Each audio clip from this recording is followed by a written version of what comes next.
ناظرین آداب، hot cake studio میں آپ کا خیر مقدم۔ آپ دیکھ رہے ہیں پروگرام چلو بات کر کے دیکھتے ہیں۔ اس پروگرام کا مقصد گمنام تخلیق کاروں اور نئی تخلیقی صلاحیتوں سے اردو دنیا کو متعارف کرانا ہے۔ آج ہم بات کریں گے عورت، سماج اور شاعری کے حوالے سے۔ آج ہمارے ساتھ مہمان شاعرہ ہیں۔ ان کی شاعری سے میری پہلی ملاقات فیس بک کے ذریعے ہوئی تھی۔ مجھے ان کی شاعری سب سے الگ لگی اور ان کی سوچ میں جو شادابی اور سرسبزی ہے وہ مختلف لگی۔ مجھے ایسا لگا کہ ایک ایسی لڑکی کی شاعری ہے جو شبنمی گھاس پہ ننگے پاؤں چلتی ہے اور اپنے تخیل کی قوت سے اس نمی کو حرارت میں بدل دیتی ہے۔ ان کی شاعری کا خواب اور خوشبو سے بہت ہی گہرا رشتہ ہے اور مجھے لگتا ہے کہ ان کی شخصیت کا بھی ایک حصہ ہے۔ اس سے پہلے کہ میں ان کا تعارف کراؤں، بہتر یہ ہوگا کہ ان کا کلام انہی کی زبانی سن لیا جائے۔ یہ ایک اچھی شاعرہ ہیں جو بارش کی بوندوں سے باتیں کرتی ہیں، تنہائیوں سے اٹکھیلیاں کرتی ہیں اور سر شام یادوں کے دیپ بھی جلاتی ہیں۔ مجھے ان کی شاعری میں وہ سارے عکس نظر آتے ہیں جو ایک عورت کی شاعری میں ہونا چاہیے۔ ان کی داخلی زندگی کے جذبات، احساسات اور وہ ساری چیزیں، وہ ارتعاشات بھی جو ایک نسائی شاعری کا ایک خاص حصہ ہوتا ہے۔ تو پہلے ان کا کلام سنتے ہیں۔ شکریہ قانی صاحب عزت افزائی کے لیے، اور آپ کے اصرار پہ ایک نظم سے آغاز کرنا چاہوں گی، اور اس کا عنوان ہے پتھر۔ وہ جو راستے کا پتھر تھا اس کی آنکھیں نکال لی میں نے۔ واہ واہ، بہت اچھا۔ اب وہ مجھ میں زندہ ہیں، بہت خوب۔ وہ نفرت زدہ آنکھیں اب میرے دل میں ڈر ڈر کے، رک رک کے دھڑکتی ہیں۔ آپ سوچتے ہوں گے یہ کیوں کر کیا میں نے؟ پتھر ہٹا دیا، آنکھیں نکال لیں، اس لیے کہ وہ پتھر اندھا ہو جائے۔ اس کی آنکھیں میرے اندر شاید تھوڑا بدل جائیں اور گناہ اس کے اشک بن کر بہہ جائیں۔ بہت خوب۔ آداب۔ میں نے جان بوجھ کے ان کا تعارف نہیں کرایا تھا کہ شاعر کا کلام ہی ان کا اصلی تعارف ہوتا ہے۔ جی، یہ آپ غنا عارف صاحبہ سے بھی آپ ان کا کلام سن رہے تھے۔ ان کا تعلق امروہہ کی مردم خیز سرزمین سے ہے، وہی سرزمین جہاں مصطفی نے جنم لیا، جہاں سے جون ایلیا کا تعلق ہے، جہاں سے رئیس امروہی کا تعلق ہے، جہاں سے کمال امروہی جیسے فلم ساز کا تعلق ہے۔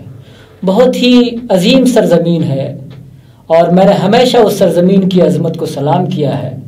تو ان کا تعلق بھی اسی امروہہ کی مٹی سے ہے اور ظاہر ہے کہ بہت ہی زرخیز مٹی ہے، تو ان کی شاعری پر وہاں کی مٹی اور ماحول کا ضرور اثر پڑا ہوگا۔ میرا خیال ہے کہ وہ اس حوالے سے بتائیں گی کہ ان کی شاعری پر کن کن چیزوں کا اثر پڑا ہے۔ امروہہ کی مٹی کا اثر ہے، امروہہ کے سکون کا اثر ہے، یا دلی کے شور کا اثر ہے؟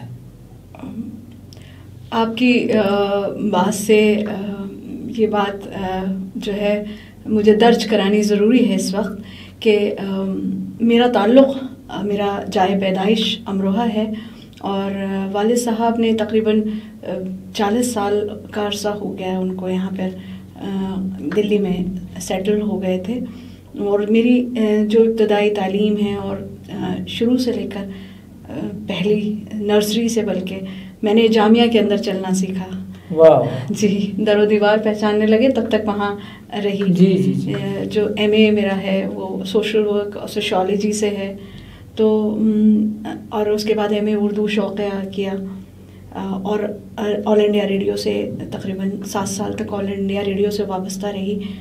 اور جہاں تک زمین کی بات ہے، امروہہ کی بات ہے، تو اس میں کوئی دو رائے نہیں، شک نہیں کہ یقینی بات ہے کہ وہ مجھ میں وہ زرخیزی جو تھی وہ انبورن ہے، وہ مجھے اس کے لیے کوئی کوشش نہیں کرنی پڑی. والد صاحب اردو کے استاد رہے, دادا صاحب سوشل ورکر بھی تھے اور اردو کے استاد تھے. ان کا اپنا اسکول صاحب میں یہاں رکنا چاہوں گا. مجھے یاد آیا کہ آپ کے والد محترم کو شاید بہترین ٹیچر کا ایوارڈ بھی ملا اردو اکیڈمی کی طرف سے. تو یقیناً آپ کے لیے بڑی فخر کی بات ہے, بڑی ناز کی بات ہے کہ آپ ایسے اہم استاد کی صاحبزادی ہیں, اور ظاہر ہے کہ آپ کو اپنی ادبی اور تخلیقی وراثت پہ ناز بھی ہونا چاہیے. یقینی بات تھی کہ وہ ہم نے اس میری پرورش میں, میرے ماحول میں, گھٹی میں, تربیت میں اردو شامل تھی. صبح جو ہے وہ اردو سے تھی اور شام بھی اردو سے ہوتی تھی. ماشاءاللہ. جیسے کہتے ہیں نا کسی مرد کے کامیابی کے پیچھے کسی عورت کا ہاتھ ہوتا ہے, تو ایسے ہی آج جو جس بھی لائق میں ہوں, جہاں بھی میں ہوں, اس میں میرے والد صاحب کا بہت بڑا کنٹریبیوشن ہے. وہ ایک بہت مضبوط دیوار کی طرح میرے ساتھ رہے, ایک مضبوط شجر ہے جس کے ٹھنڈی چھاؤں میں ہمیشہ خود کو بیٹھا پاتی ہوں. اور اندازہ ہی نہیں ہوا کہ کیسے آہستہ قطرہ قطرہ کر کے کریٹیوٹی, لٹریچر ہمارے اندر جاتا رہا, تربیت میں شامل رہا. والدہ جو تھیں وہ آرٹ بہت ان کی اچھی تھی, بڑی سلیقے مند تھیں, اور کیونکہ ان کا جو بیک گراؤنڈ تھا وہ ہندی تھا, ہندی اور اردو, لیکن انہوں نے اردو کو اس طرح اڈاپٹ کیا کہ ناول کھانا پکاتی رہتی تھیں اور رضیہ بٹ سائڈ میں رکھی رہتی تھیں اور ناول پڑھ رہی ہیں. کھانا جب کمپلیٹ ہو رہا ہے تو ساتھ ساتھ ناول بھی کمپلیٹ ہو جا رہا ہے. والد صاحب وہاں Anglo Arabic Ajmeri gate school میں استاد رہے, اور وہیں سے جو تھے کبھی. اچھا آپ گینا صاحب یہ بتائیں, آپ نے کم عمری میں شاعری شروع کی, 16ویں سال میں شروع کی, یا سویٹ 16 سے باہر آنے کے بعد جب کارزار حیات سے آپ کا سامنا ہوا تو کچھ نہ کچھ رہا ہوگا جو آپ کی شاعری کا سبب بنا؟ یہ بات تو میں ضرور کہوں گی کہ بہت ہی بچپن میں جب مجھے کچھ بھی سمجھ آ گئی تھی تو ایک تو بہت سیریسنس تھی مزاج میں جو تھی, سنجیدگی جو تھی, اس نے ڈائری سے ابتدا ہوئی. دن کے چھوٹے موٹے معاملات روزمرہ کے جن پر بات نہیں کر پاتے تھے کسی اور سے, کوئی دوست سے نہیں کہتے تھے جو راز, وہ ڈائری میں لکھ لیا کرتے تھے. وقت گزرتا چلا گیا, حالات بدلے اور امتحان ہونے شروع ہوئے جب, تو اس کا اثر یہ ہوا کہ نثر کے لیے وقت کم رہا میرے پاس, تو بس پھر نظم لکھی. تو ظاہر ہے کہ آپ کا تعلق طبقہ نسواں سے ہے. جی جی. پرانے زمانے کی ایک روایت رہی ہے کہ عورتوں کے لیے تعلیم کی مناہی تھی. جی جی. شاعری کرتی تھی لیکن چھپ کے کرتی تھی. جی. ناول بھی لکھتی تھی تو اپنے فرضی نام سے لکھتی تھی. جی جی. جیسے پہلا ناول لکھا گیا اصلاح النساء, رشیدۃ النساء, تو اس میں ان کا نام نہیں تھا, ان کے بیٹے کا نام تھا, ان کے بھائی کا نام تھا. تو ایک طرح سے تخلیقی معاشرے میں تو عورتوں پہ پابندی سی رہی ہے. لیکن اب صورتحال تھوڑی تبدیل ہوئی ہے. اب ظاہر ہے کہ خواتین تخلیقی میدان میں بہت آگے جا رہی ہے, سماج بھی ان کو اب ایکسیپٹ کر رہا ہے, بڑی بڑی شاعرات جنم لے رہی ہیں. تو آپ سمجھتی ہیں کہ اتنے برسوں میں جو تبدیلی آئی ہے اس میں کن لوگوں کی جدوجہد کا زیادہ دخل رہا ہوگا؟ ایک تو بہت اہم بات یہ کہ تخلیقیت, تخلیق کار, یہ رنگ, مذہب, نسل کا کوئی امتیاز نہیں ہونا چاہیے. نہ وہ بس ایک تخلیق کار ہے, نہ وہ مرد کے زمرے میں ہے, نہ وہ عورت کا کہا جائے اس کا شمار ہوگا. وہ تو بس ایک تخلیق کار ہے, ایک زندہ آدمی ہے. ہاں, یعنی آپ یہ کہنا چاہتی ہیں زندگی کی دلیل ہے کہ صنفی بنیاد پر تخلیقی معاشرے کی تقسیم نہیں ہونی چاہیے, یعنی عدم میں الگ سے لیڈیز کمپارٹمنٹ نہیں ہونا چاہیے. اور میرا خیال بھی یہی ہے کہ اس طرح کے جو صنفی تقسیم ہے وہ بالکل غلط ہے. لیکن ایک بات یہ پوچھنی ہے کہ اب بھی خواتین یہ کہتی ہیں کہ ہمیں اگنور کیا جاتا ہے, نظر انداز کیا جاتا ہے, جبکہ میں یہ دیکھتا ہوں کہ معاملہ برعکس ہے. اب جتنی شاعرات ہیں یا لکھنے والیاں ہیں ان کو زیادہ سند قبولیت ملتی ہے, زیادہ لوگ لائک کرتے ہیں. بلکہ بعض شاعرات تو ایسی ہیں جن کے بارے میں کہا جاتا ہے وہ شاعری کر بھی نہیں سکتی, لیکن اس کے باوجود بھی وہ شہرت اور مقبولیت کی بلندیوں پہ ہیں. تو آپ کا اس تعلق اس حوالے سے کیا خیال ہے کہ کیا واقعتاً عورتوں کو نظر انداز کیا گیا ہے ادب میں, یا صرف ایک مفروضہ ہے یہ؟ نہیں, یہ کوئی افواہ نہیں ہے. یہ بالکل کوئی افواہ نہیں ہے کہ نظر انداز، اس میں کوئی شک نہیں ہے، نظر انداز ہوئی ہیں خواتین. لیکن میں ضرور یہ کہوں گی کہ جو فیمیل ریپرزنٹیشن ہے، جو ویمن امپاورمنٹ ہے، وہ اس کے لیے عورت کو خود جد و جہد کرنی ہوگی، خود سامنے آنا ہوگا. اور ہمیں اپنی کریٹیوٹی کے لیے، ہمیں اپنی چیزوں کو منوانے کے لیے باہر سند کی ضرورت نہیں ہے. جب تک ہم اپنے لکھے سے خود مطمئن نہیں ہیں، تب تک ہمیں ضرورت نہیں ہے کہ آپ مانیں گے، آپ قبول کریں گے، سماج مانے گا تو وہ تحریر کامیاب ہوگی. آپ نے اپنے لیے لکھا ہے نا، یہ آپ جانتے ہیں. میری نظمیں مجھے تو معلوم ہے کہ میں کیا لکھ رہی ہوں. میری نظمیں مجھ سے تو ملنے آتی ہیں، میں تو ان کے ساتھ سوتی ہوں، میں تو ان کے ساتھ جاگتی ہوں. نہیں آ رہی ہے، نہیں ہوگی اگر کوئی کسی عورت کی کتابی شکل میں اگر نہیں آتی ہے، نہیں ہر عورت اسٹیج پہ کھڑی ہوتی ہے، لیکن اس کا جو تخلیقی مقام ہے وہ آپ اس سے چھین نہیں سکتے، وہ اس کا بنیادی حق ہے. اور مجھے لگتا ہے کہ اس میں فیمیلز کو خود انسیکیور نہیں ہونا چاہیے، وہ بہت سیکیور فیل کرنا چاہیے، کانفیڈنٹ رہنا چاہیے، اور چیزیں اپنے آپ منوا لیتی ہیں خود کو. تو اس کا مطلب یہ ہے کہ آپ کی شاعری جو ہے آپ کی ذات سے مکالمہ کرتی ہے. جی بالکل. تو کیوں نہ ایسی ایک نظم سنی جائے جس میں آپ نے اپنے ذاتی زندگی کے کرب کو، احساس کو پیش کیا ہے. میں ایک نظم آپ کے سامنے سنا رہی ہوں، اور اس کا عنوان ہے یاد.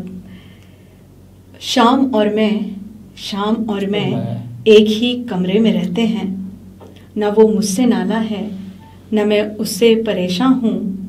نہ وہ ہنستی ہے روتی ہے، نہ میں آنسو بہاتی ہوں. بہت خوب. نہ کوئی کہنے والا ہے، نہ کوئی سننے والا ہے، نہ دنیا ہمارے بیچ، نہ ہم دنیا کے بیچوں بیچ. نہ وہ بات کرتی ہے، نہ میں خاموش رہتی ہوں. نہ کوئی گہرا اندھیرا ہے، نہ کسی جگنوں کا پہرا ہے. ایک کونا اس کا ہے، ایک کونا میرا ہے. وہاں پہ شام بیٹھی ہے، یہاں میرا بسیرا ہے. نہ یہ دن گزرتے ہیں، نہ کوئی گننے والا ہے. نہ وہ میرے پاس آتی ہے، نہ میں اس کے پاس جاتی ہوں. وہ میرے بالوں کی جیسی الجھی بکھری بکھری، میری آنکھوں کے جیسی سوئی ہے نہ جاگی ہے. میرے ساتھ رہ کر میرے خون کی پیاسی ہے. بہت خوب، بہت اچھی نظم سنائی ہے آپ نے. جی. عاقبہ صاحبہ یہ بتائیں کہ جو معاشرے کا ایک بدنما چہرہ ہے، جی، کیا اس کو شاعری کے ذریعے بدلا جا سکتا ہے؟ یہ آپ نے بہت اچھا سوال کیا ہے، بہت اچھا سوال. یہ جو پیریڈ ہے اس وقت جس دور سے ہم گزر رہے ہیں، یہ ٹرانزیشنل پیریڈ ہے، اور اس میں ایک سوشل ڈیگریڈیشن ہے. اس کے اندر ایک سویلائزیشن ہے جو ڈیگریڈ ہو رہی ہے، جس کے میں اور آپ جو ہیں، اس کے ہم سمجھ لیجیے ہم موجود ہیں اس دور میں، ہم میل کا پتھر ہیں. اور یہ جو شاعری ہے یہ بہت سافٹ چیز ہے.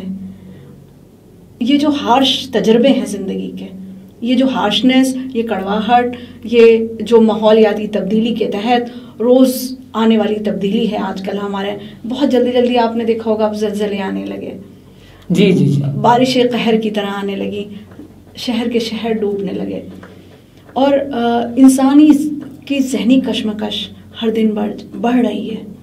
بازار جسے ہم مٹیریلزم کہتے ہیں، وہ دن پہ دن مادی ضرورتوں پہ زیادہ انحصار ہے اب لوگوں کا.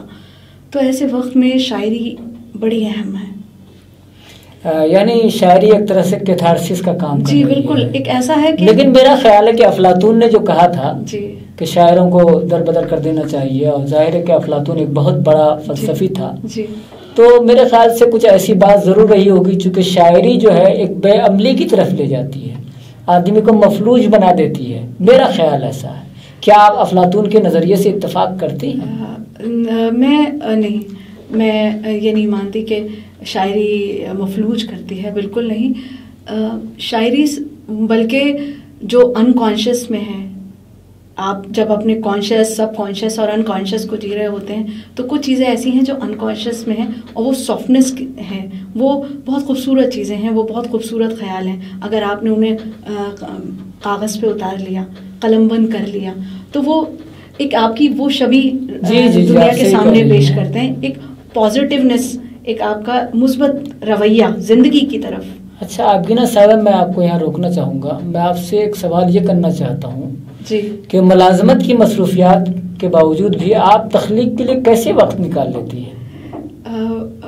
نظمیں خود ہو جاتی ہیں، خود اپنے آپ کو طے کر لیتی ہیں، ان کے لیے وقت مجھے الگ سے نہیں دینا پڑتا. تو آپ کی نظموں میں کس طرح کے موضوعات زیادہ ہوتے ہیں؟ جو سماج نے دیا مجھے. تو یہ اس کا مطلب ہے کہ آج کے عہد کے مسائل کو بھی آپ نے اپنی شاعری میں پیش کیا ہوگا.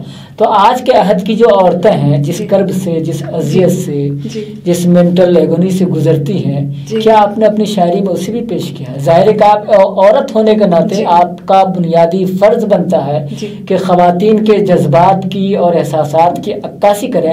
اس طرح کی کوئی نظم آپ سنا دیں تو اچھا رہے گا. جی وہ، اور میں یہ ضرور اس نظم کے سنانے سے پہلے یہ ضرور کہوں گی کہ عورت ایک ماں ہے، ایک بیوی ہے، وہ تمام طرح کے اپنے رول ہیں جسے وہ نبھاتی ہے، اور ایک لیکن ایک آئیڈینٹی چاہتی ہے.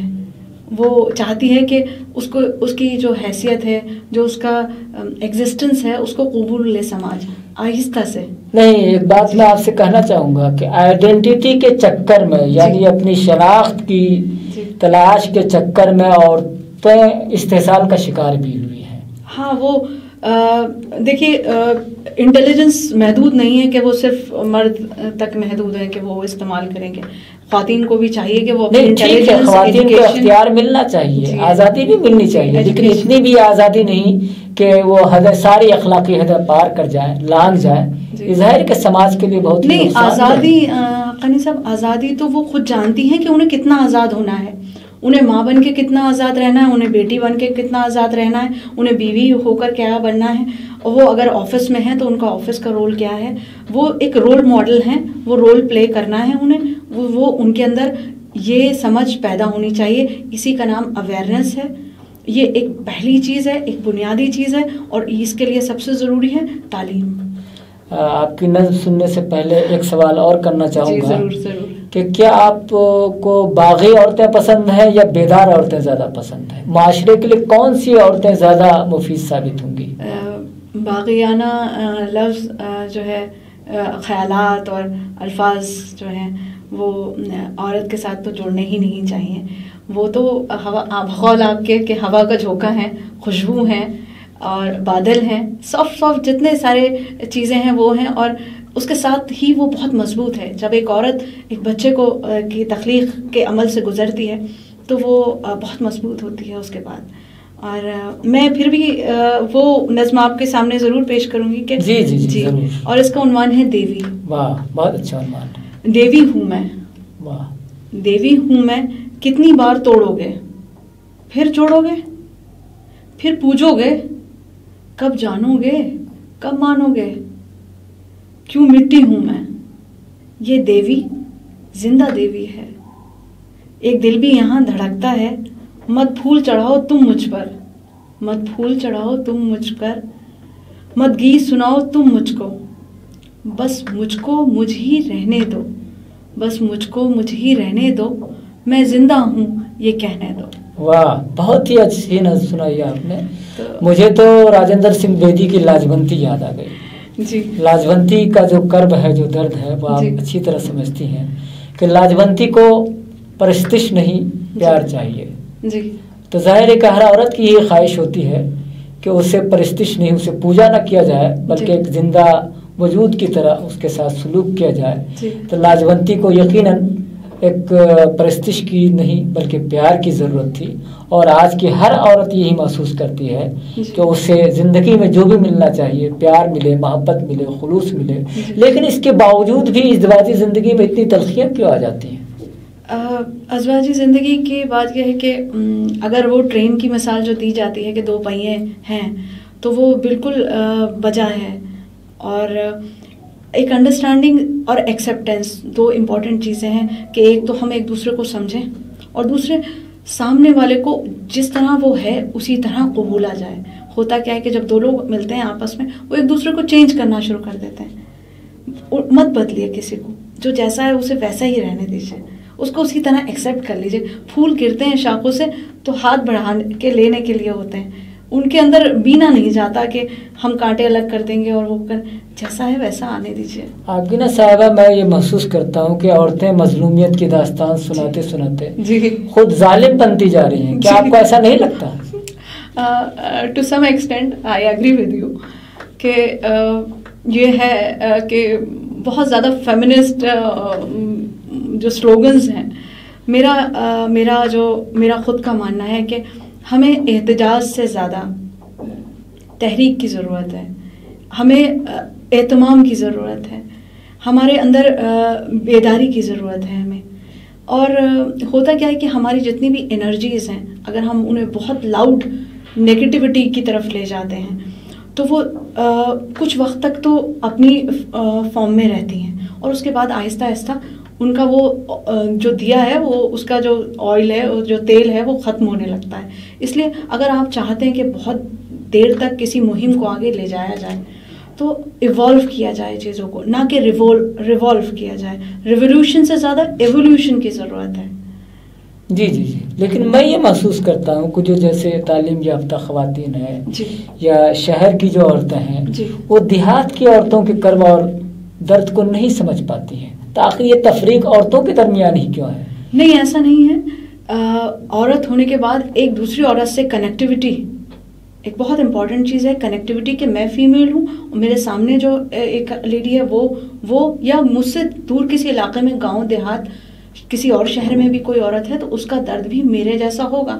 بلکہ اگر میں شہر کی ایک عورت ہوں تو میرے پاس اسپتال کی سہولت ہے, میڈیکل فیسلٹیز ہیں میرے پاس. وہ جو وہاں گاؤں میں عورت ہے اس کے پاس میڈیکل فیسلٹیز بھی نہیں ہیں, اس کے پاس ٹرانسپورٹیشن بھی نہیں ہے. میں زیادہ پریولیجڈ عورت ہوں, وہ کم پریولیج عورت ہے. نہیں, میں یہی پوچھنا چاہتا ہوں کہ یہ جو خواتین کی تفریق نہیں ہے, وہ اس طرف توجہ نہیں دیتی ہیں, ان کے درد کو سمجھ نہیں پاتی ہیں یا ان کے درد کو دوسری جگہ پہنچا نہیں پاتی ہیں. وہ اپنی ذات کے خول میں بند ہو کے رہ گئی ہیں. ایسا لگتا ہے مجھے یہ صرف ایک کھوکھلا نعرہ لگتا ہے حقوق نسواں کا, اختیار نسواں کا یا وومن امپاورمنٹ کا, لیکن بنیادی یا زمینی سطح پر عورتوں کی حالت ابھی تک نہیں بدلی. عورتوں کی جو تقدیر پہلے تھی یا جو تصویر پہلے تھی آج بھی وہی مجھے لگ رہی ہے.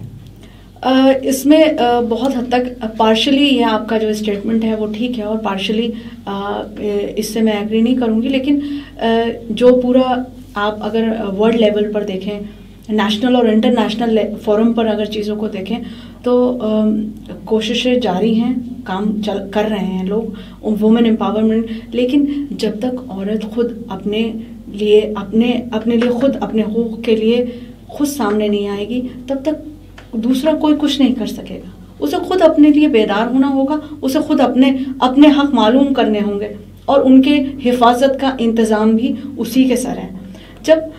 جب آپ کو پیدا کیا گیا ہے تو پوری طریقے سے طاقت کے ساتھ, وہ جو مرد میں طاقت ہے, میں برابری کی بات نہیں کہتی. میں آپ سے کہنا چاہوں گا کہ عورتیں بہت پہلے سے ہیں. جی, ظاہر ہے کہ قدیم زمانے سے عورتیں حاکم بھی رہی ہیں, فاتح بھی رہی ہیں, اور مرد ان کے زیر نگی بھی رہے ہیں.